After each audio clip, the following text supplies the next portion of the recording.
लटकदी निमाए हर बोलो राम। लटकदी सावरे चली सस नाना देवण ताणे फिरदी घूंघट खली।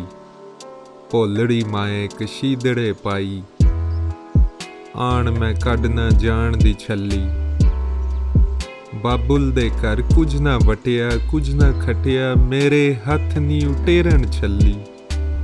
नाल जिन्हां दे तण बहंदी वेखदी सुणदी वारता कहंदी हुण पकड़ तो ना दी कली।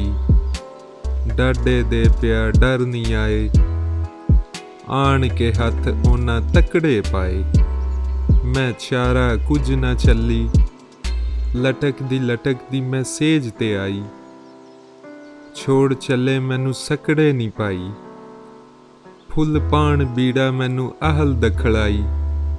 मैं सेज अकलड़ी मल्ली कहे हुसैन फकीर निमाणा। जो थीसी रब डाडे दा पाणा मैं आई अल वलली। लटकदी निमाए हर बोलो राम लटकदी सावरे चली।